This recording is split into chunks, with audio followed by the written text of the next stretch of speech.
So normally in my videos, I teach you guys how to make a painting. But instead, in this video, I'm going to show you how not to make a painting.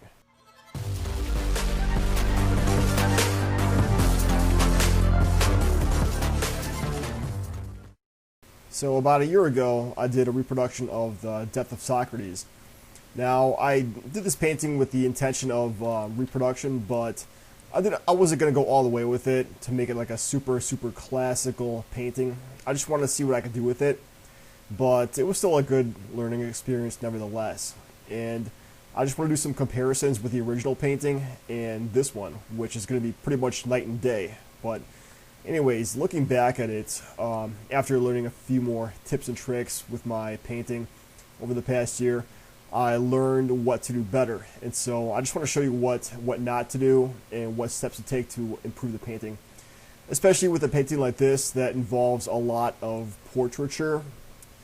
And so looking back at it, I noticed that a lot of the colors are very flat. They don't really blend well together. There's not that much harmony, I think. They don't really pop out. And that also goes along with the shadows. The shadows, I mean, you can tell that they're there, but there's just something very flat about them. They don't really go inward that much. And I would say partly to blame with that is because I did a very poor job with the underpainting, which I actually did not do any underpainting. In fact, I just painted over some old painting, and I got into it really quickly. And another thing was that the edges, I did a very poor job at reconciling the edges together with the rest of the background. Some of the edges they're way too sharp. They don't unify with the rest of the background, which I show in my other videos about painting edges and blending them well together. And they just don't blend with everything else. It's just a very inharmonious, I would say kind of a noisy painting with too much clash of flat colors that just don't blend well together. And that's also because I didn't use enough layers. That's the other problem. I did not use that much layering. I put it together at a very superficial level. I didn't allow the paint to accumulate on top of each other, so that way I could add more and more subtle layers on top of the previous color. That's one of the things I do to really make the colors pop out and stand out, is to add more layers of color on top of each other to really give it that full color look to the painting, which I definitely did not do with this one. And also, speaking of colors, I did not do a lot of blending. A lot of the colors are very monotone. I didn't use that much diversity with the colors. Especially, you could tell with the outfits that a lot of these colors are really they're monotone. They're flat, and the shadows, they don't blend well with the shadows, because the shadows, I used a lot of brown, a lot of gray paints, and they enhance the wrong parts. They enhance the flatness of the painting. So what I would do better next time is to add more variety to all the colors, even the shadows, because I think that you can't just blend. Like, for example, in the red guy on the left who's given that cup to Socrates, look at him, for example. That red color on his outfit, it's such a flat red color, and the way it transitions into the shadows, into the wrinkles on his outfit, they transition very poorly. So what I'll do next time is have a bigger variety of the colors, so that way you could have a very subtle transition from that reddish color to the darker color in the shadows. So what I would do, I would involve more better transitioning, have more of a friendlier color that transitions from that red to the shadowy part. I know that it sounds cliche to say this, but practice does make perfect. And that's especially true when it comes to making paintings. You sometimes create bad paintings, but that's just the way it is. I mean, not all your paintings are going to be like superstar paintings. Some of them are just going to be flops. So that's the thing, though. Not all your paintings are going to turn out good. Some of them are going to be downright disasters. But that's how you learn, though. You learn through trial and error.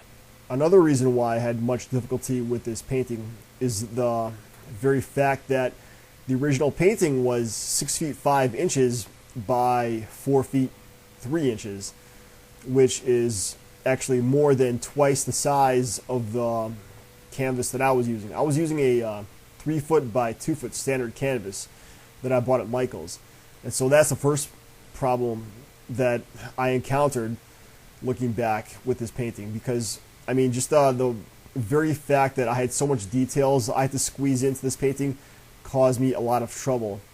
So I would say that it's really important to know that the size does matter when it comes to making reproductions, because if you're going to undertake a large scale reproduction such as this, try to have a larger canvas where you're going to have a more reasonable amount of space to work with, because that is a lot of detail to put in.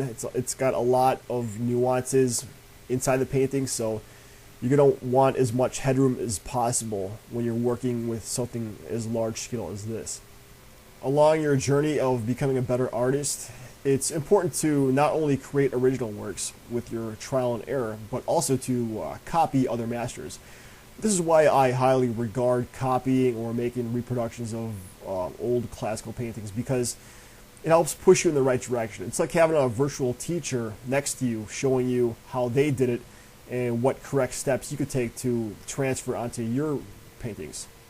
That's why I think that not only it's important to create your own original works, but also to copy from the masters. Let's take a look at the original painting. I mean, this painting is a masterpiece. It's incredible. That's why that's part of why I wanted to make it too, because I was just so inspired by these old neoclassical paintings that I wanted to try to learn a thing or two from the masters, and which I did, but I mean I didn't come anything close to replicating what this guy had in mind. But you can tell that there's a lot of work put into this one, a lot of details, a lot of subtlety. And also, look at the lighting, like the whole lighting dynamics. It's just the light shines brilliantly across the people, and it harmonizes so well with the contrast too. I mean, you got the shadows there. You got the way that the shadows are. I mean, they're very contrasted. They're bold, but also at the same time they're gentle. Like the whole transitioning from the shadows to the more forward layers of the painting, they blend so well together. And so that's when I realized that I really got to work on my transitions if I want to be anything close to what these guys have accomplished. And you could also see how the colors on the outfits, they're so well blended together, and you see it's very subtle, like the nuances of the way the colors come out. It's not just a flat color, but you have all these different values of the colors. So let's go back to talking about that guy on the left who's handing that drink to Socrates.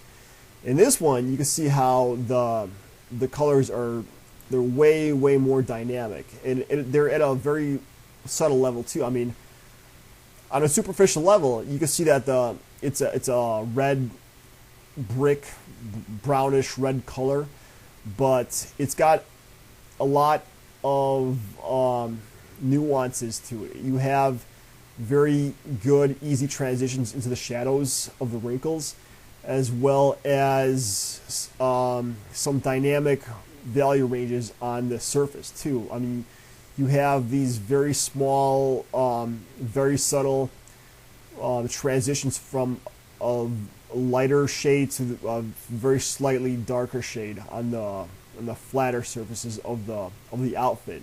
And that's what I failed to do. I failed to have more of a dynamic range of colors. So that's just also a part of why it took this painting a long time to make. And With the one that I did, it only took me 3 or 4 weeks to make the whole thing, so about 55 or 60 hours total.